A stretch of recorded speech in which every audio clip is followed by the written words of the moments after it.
Welcome back to another episode on emotional health.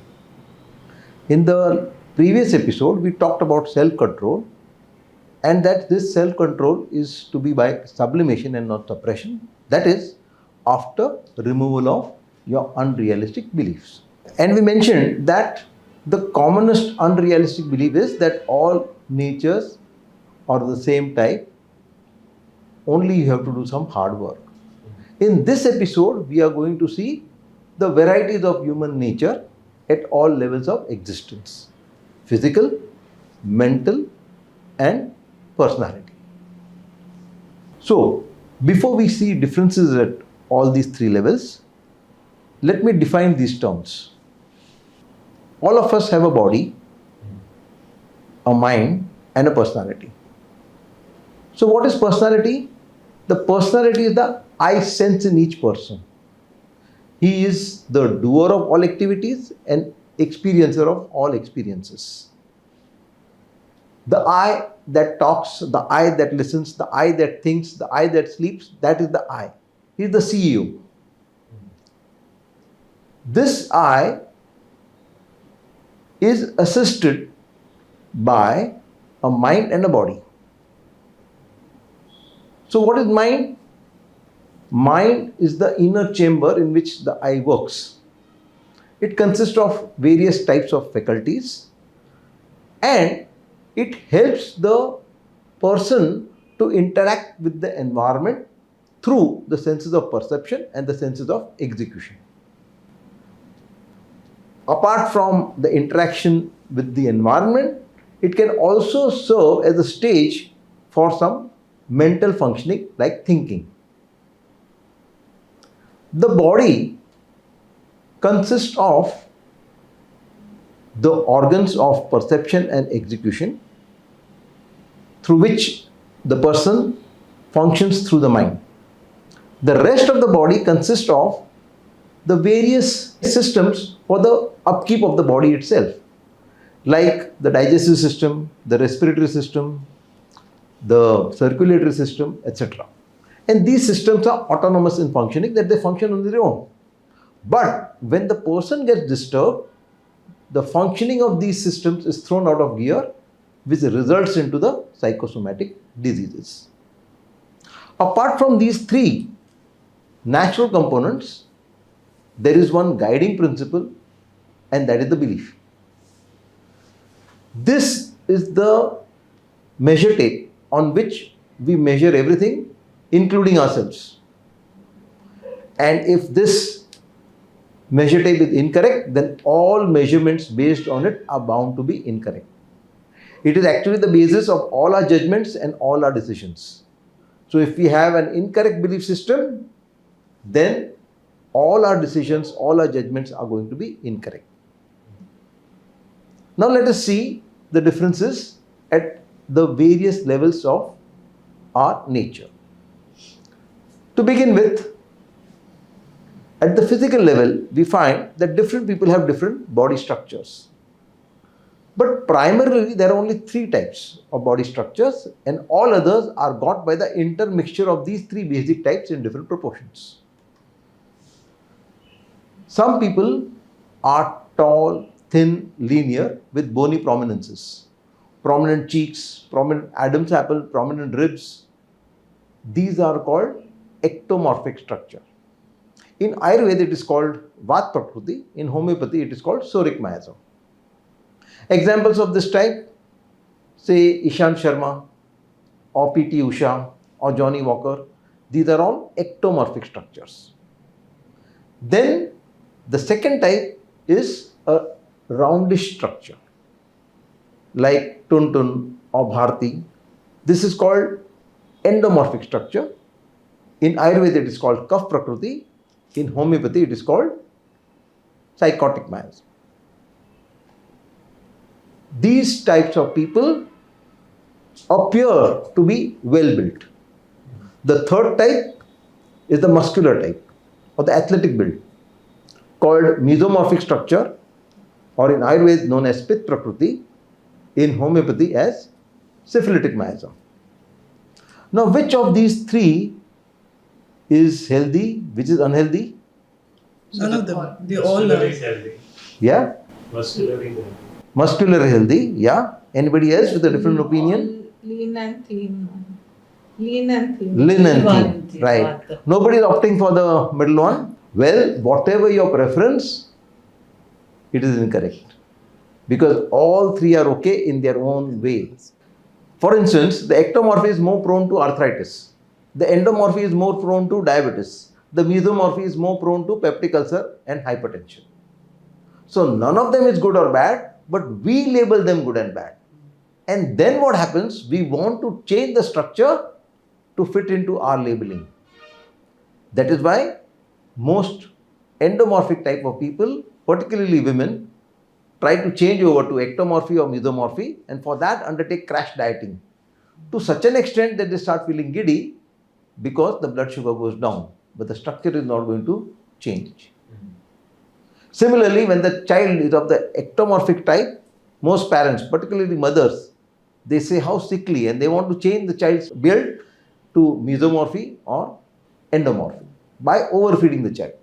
The child develops a paunch, but the structure is not going to change.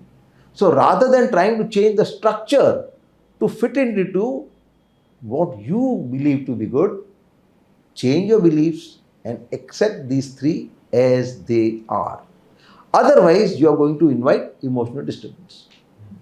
For instance, one of my clients who was of the ectomorphic type used to feel very ashamed of himself because he believed that this is very ugly.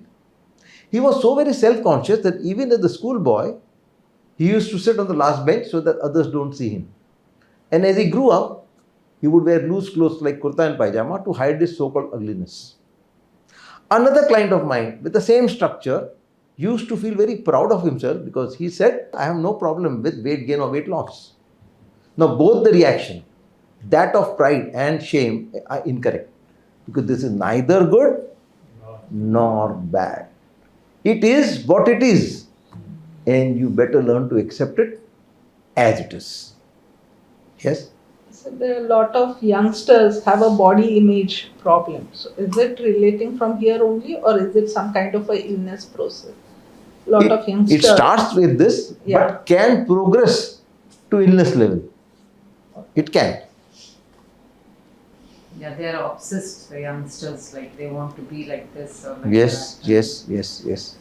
So they want to forcibly change their body structure into the image they have of what is the good structure. So if they change that image, then they'll come to terms with the reality of their own body structure and not struggle with trying to make it into one which is not possible. Mind you, exercise and diet can help in reducing the obesity. It cannot change the basic structure. And all the three can be obese. Like the ectomorphy with a paunch is obese and has to remove that paunch, but cannot change the structure to endomorphy or mesomorphy. Another difference at the physical level is organ inferiority. What is organ inferiority?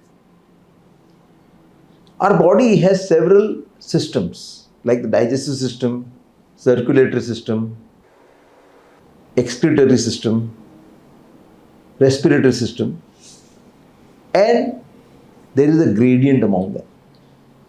That is, some system is strong, some is weak. Now this determines the localization of the disease process.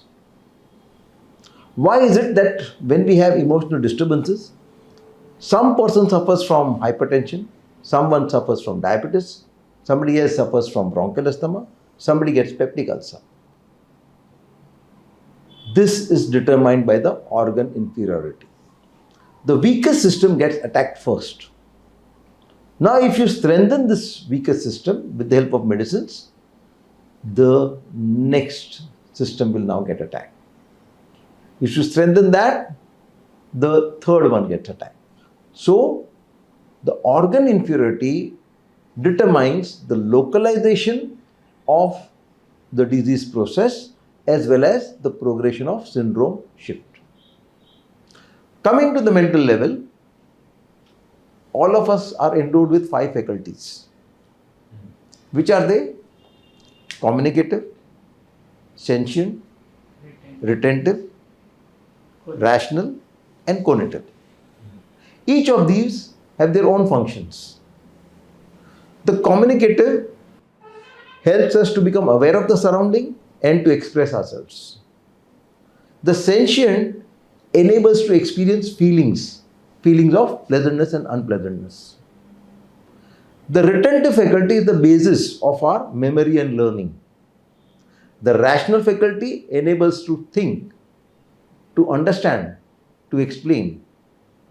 And the cognitive faculty enables to carry out movements and therefore perform actions. Now, all the 5 faculties are present in each one of us, but in different proportions. It is not that one person has one faculty, another has the second faculty, another has the fourth faculty. No. Everybody has all the 5 faculties. Just to give an example, suppose you're walking down the road and you're preoccupied with something in your mind and you're really not seeing where you're going. So you may strike a stone, which is painful. So the sentient faculty came into operation. This experience was registered in the retentive faculty. Now you walk with your eyes wide open. So the communicative faculty came into operation. It reports that there is a bigger stone ahead. The retentive faculty reminds you that you just had a bad experience. Now what to do in the situation? The rational faculty comes into operation to decide. If the stone is small, jump over it. If it is big, skirt around it. It takes the decision, and who puts it into action? The cognitive faculty. So in this one small movement, all the 5 faculties came into operation. But the strength of all the 5 faculties is not equal. They have differential strengths. And that is why people have differential capacities. When the communicative faculty is strong, the person is good in activities like talking, writing, listening, reading. They make good orators, good writers, good journalists. When the sentient faculty is strong, the person has artistic taste and talents. They will make good musicians, poets, dancers, dramatists. When the retentive faculty is strong, the person has academic orientation. He likes to learn a lot and sometimes overdone. Like the late Dr. K.K. Date, an eminent cardiologist, was studying till he was 45 years old. And if you saw his nameplate or his visiting card, the first line was his name, the next 3 lines were his degrees. And the genuine degrees of those times. When the rational faculty is strong, the person wants to know the why and how of everything. They will make good scientists, good researchers, good consultants. And when the cognitive faculty is strong, the person is interested in movements. Their favorite hobbies would be sports and traveling, where some movement is involved. Now we find that on the television, there are various types of programs. Different people like different programs. Every evening, there's a fight for the remote. Because somebody wants to watch the dance and music show, somebody wants to watch the sports show, somebody wants to watch the chat show, some wants to watch science fiction. Everybody has their own taste. Now, can you tell me which of these faculties is useful and which is useless? Which is important, which is unimportant? All are useful. All are important and equally so. But we have our biases. Most parents want the child to excel in studies. The child may be good in arts or sports, but that's not encouraged. In fact, that's discouraged. And there are some parents with the opposite bias. कि पढ़ लिख के क्या करना है, दुकान में बैठना है, तो why not from now? Both are wrong. Because both are imposing their preferences on the child. The right thing is to see what is the potential of the child and then guide the child to tap that potential. Not only is there a faculty gradient among them, but there are differences in the modalities. Modality means the manner in which the faculty is operated. And there are three basic modalities. One is acute, other is insidious, and the third is periodic. In acute modality, the person performs the activity immediately and fast and completes the activity within a short span of time. By the time, if it remains incompleted, then it is given up. And the person now takes up a new activity. In insidious modality, the person takes long time to get warmed up. But once warmed up, can continuously perform it, and sometimes even beyond necessity. In periodic modality, the person perform the activity and need a break in between. And again resume the same activity, again need a break. So now these modalities apply to all the faculties. Like for instance, in the communicative faculty, if the modality is acute, the person talks so fast that we are unable to even grasp what he is saying. In insidious modality, the person talks so slowly that he manages to put you to sleep. And in periodic modality, the person can speak but will need breaks in between. Similarly, in the retentive faculty, when the student has insidious modality, he will take some time to get wound up, but will be able to study for hours together. This is called mass practice. In the periodic modality, the person will require breaks in between. He will study for some time, need a break, again study, again need a break. This is called distributed practice. In the acute modality, the person will not study the entire year, but towards the end of the academic year, will take up the study and finish it in one go. The accumulated method of study. Which is the right way of to study? Insidious. Acute? Acute. Insidious. All the modalities are perfectly in order. Nothing is right, nothing is wrong. You choose the style that suits your nature. One of my clients used to study in the acute manner. 1 year she decided that this is not the right way to study, and she copied her friend who had the insidious modality. That year she failed because she had chosen a method not suited to her.